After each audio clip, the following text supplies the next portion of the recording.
Good morning बच्चों, how are you? Fine. सो हारेगा corona, जीतेगा इंडिया। तो सबसे पहले मैंने आपको जैसे बताया था कि ये मेरी सारी क्लासेस +1 +2 की नीट की जो मैंने क्लासेस शुरू की हैं ऑनलाइन ऑफलाइन, ये सब कुछ पीएम केयर फंड को समर्पित हैं, भारत माता को समर्पित हैं, कोरोना वॉरियर्स को समर्पित हैं।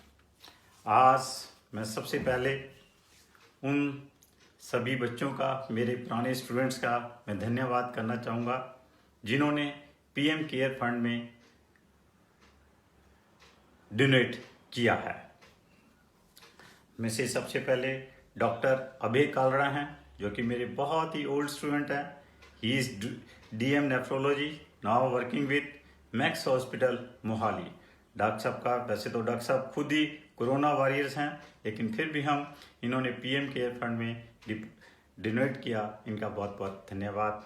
दूसरा मेरी ही स्टूडेंट इशिता +2 मेडिकल स्टूडेंट्स हैं, इसका भी इन्होंने पीएम केयर फंड में डोनेट किया। इशिता जी आपका भी धन्यवाद। हर्ष +2 मेडिकल, हर्ष जी आपका भी धन्यवाद। महक +2 मेडिकल स्टूडेंट्स हैं, ये संगरूर से हैं, तो इनका भी बहुत बहुत धन्यवाद। तो आप सभी से और से भी निवेदन है कि जैसे जैसे आप पीएम केयर फंड में डिपॉजिट कराते रहते हो तो मुझे इन्फॉर्म करते रहिए, आपका भी हम धन्यवाद कर देंगे। तो जैसा अभी बहुत सारी मेरे पास क्वेरीज थी लास्ट लेक्चर में, ये हमारा आज 5th लेक्चर है कुलम्स लॉ का, +2 फिजिक्स का। ऑलमोस्ट ख़त्म हो गई है, कुलम्स लॉ हमारा ख़त्म हो चुका है। हमने कुछ प्रॉब्लम्स हैं जो कि डिस्कस करनी शुरू कर दी हैं। लास्ट लेक्चर में भी एक प्रॉब्लम डिस्कस की थी, एक आपके लिए मैं छोड़ के गया था, उसको हम कंटिन्यू करेंगे। एक मैं चीज़ आपको बता देता हूँ कि जो भी मैं कुछ पढ़ा रहा हूँ, मेरी असाइनमेंट्स, मेरे सिनॉप्सिस, मेरा कंप्लीट थ्योरी, देखो बुक्स के बारे में हम डिस्कस करेंगे जरूर कि आपने कौन सी बुक लेनी है, कुछ है, ये सारी आपकी क्वेरीज हैं, मैं ये आपके साथ जरूर डिस्कस करूँगा। लेकिन फिर भी मैं बता देता हूँ कि मेरे अपने कंप्लीट मॉड्यूल हैं। This is my complete module.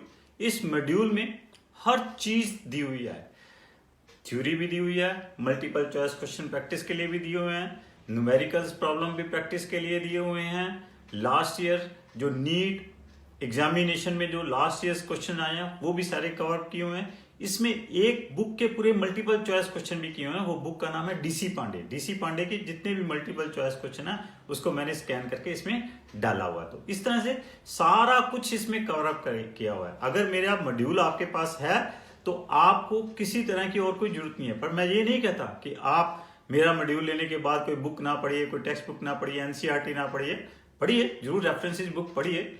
लेकिन जैसे ये लॉकडाउन से थोड़ा सा हम ठीक होंगे तो ये आपको बुकलेट मिल जाएगी, क्योंकि ये ऑनलाइन भेजनी बड़ी मुश्किल है, तो किसी न किसी ढंग से आपको ये प्रोवाइड करवा दी जाएगी।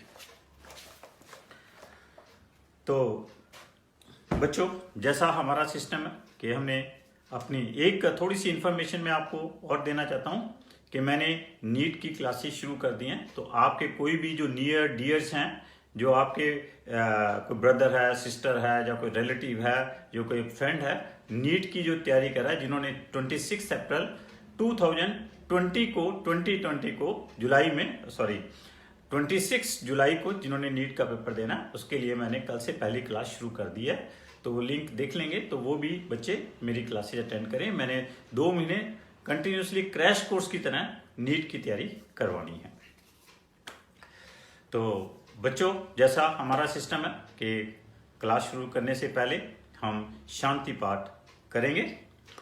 ओम द्यो शांतिरंतरिक्ष शांति पृथ्वी शांतिरापा शांतिरोषध्या शांति वनस्पते शांति विश्वे देवा शांति ब्रह्मा शांति सर्व शांति शांतिरेवा शांति श्यामा शांतिरेधि। ओम शांति शांति शांति। तो बच्चों, जैसे मैंने आपको बतलाया था लास्ट लेक्चर में principle of superposition of charges, क्या बतलाया था principle of superposition of charges? ये क्या कहा था? If there are number of charges lying together, in that case resultant force acting on either of the charge is equal to the vector sum of the individual forces acting on it. तो जैसे ये suppose करो there are number of charges Q1, Q2, Q3 dash dash Qn है, तो Q note के ऊपर ये सभी चार्जेस फोर्स एग्जर्ट कर रहे हैं, तो Q नोट के ऊपर जो रिजल्टेंट फोर्स आएगी वो हमने वेक्टर सम उन सभी फोर्सेस का क्या लेना है? वेक्टर सम लेना है। इसके ऊपर मैंने आपको बताया था कि वैसे तो क्या है कि बिकॉज एक चार्ज के ऊपर जब नंबर ऑफ फोर्सेस एक्ट कर रहे हैं तो उनको हम अलजेब्रिकली तो ऐड कर ही नहीं सकते, वेक्टोरियली ही ऐड करनी है। यहां पे एक छोटा सा कंसेप्चुअल क्वेश्चन भी आया था कि principle of superposition of charges is, क्या क्वेश्चन पूछ दिया था, does principle of superposition of charges affecting the Coulomb's law? Answer is no, principle of superposition of charges is not affecting the Coulomb's law. मतलब अगर आपके पास ये Q1 charge है, ये Q2 चार्ज है और ये आपके पास क्या है? Q3 चार्ज है। पहले सपोज ये Q1 और Q3 है। Q1 Q3 के ऊपर सपोज कितनी फोर्स एग्जर्ट कर रहा है? F31 वेक्टर फोर्स एग्जर्ट कर रहा है। अगर आपके पास एक Q2 चार्ज और ले लेते हैं तो क्या होगा? Q2 भी Q3 के ऊपर फोर्स एग्जर्ट करेगा, कितनी? F32 वेक्टर फोर्स एग्जर्ट करेगा। अब मतलब कि व्हाट आई एम सेइंग कि principle of superposition of charges is not affecting the Coulomb's law. Q2 नजदीक आने से Q3 के ऊपर नेट फोर्स क्या करेगी? चेंज कर जाएगी। बट याद रखो कि F31 की वैल्यू नहीं चेंज करेगी, F31 की वैल्यू वही रहेगी। नो डाउट कि Q2 हम नजदीक ले गए तो total force acting on Q3 will change, but the value of F31 will not change. This is the meaning कि principle of superposition of charges is not affecting the Coulomb's law. तो पहली मैंने आपके साथ प्रॉब्लम डिस्कस की थी कि if there are 3 charges lying on the 3 corners of the equilateral triangle, magnitude of each charge is Q, each side of the triangle is L unit, we have to calculate the resultant force, magnitude and direction of the resultant force acting on either of the charge। तो इसके लिए मैंने क्या किया था कि आपने magnitude and resultant force निकालनी है, तो क्या किया था? ए बी सी के ऊपर रख दिए थे, बी के ऊपर हमने फोर्स निकाल ली थी, बी के ऊपर जो फोर्स है ए भी एग्जर्ट कर रहा है, सी भी एग्जर्ट कर रहा है, दोनों फोर्सेस रिपल्सिव नेचर की थी क्योंकि सारे चार्जेस सिमिलर हैं। तो हमारे पास जैसे ये by the triangle of vector addition देख लिया था हमने, दोनों फोर्सेस की डायरेक्शन देख ली थी, दोनों फोर्सेस के बीच में जो एंगल आ गया था वो 60 डिग्री आ गया था। तो हमने उसका पहले वेक्टर सम देख लिया, फिर मैग्नीट्यूड निकाल लिया by using the triangle of vector addition. तो हमारे पास रिजल्टेंट फोर्स क्या आ गई थी कल? √3f that is equal to √3k² by L square.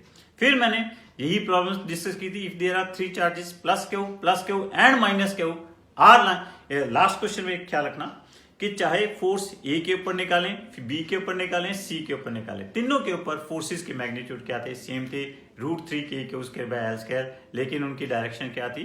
Different थी। फिर हमने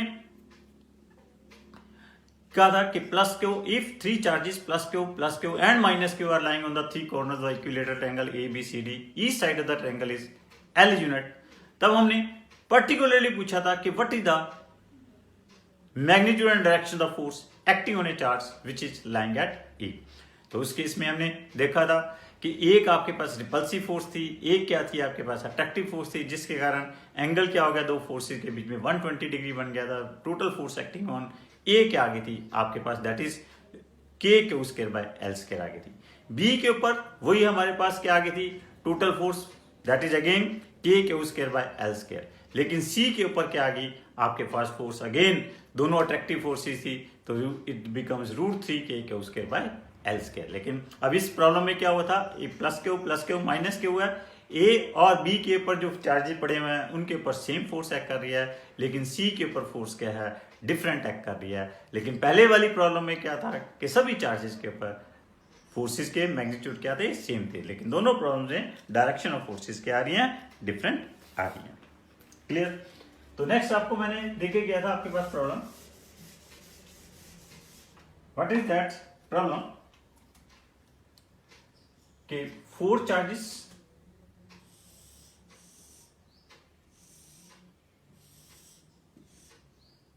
plus Q and plus q are lying on 4 corners of the square ABCD. 4 corners of the square ABCD.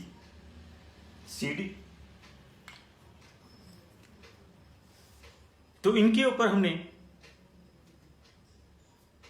Resultant force calculate करनी थी either of the charge.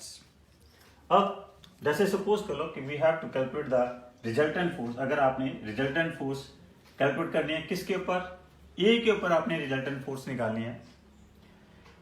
ए के ऊपर total force निकालनी है, तो ए के ऊपर जो फोर्स कौन कौन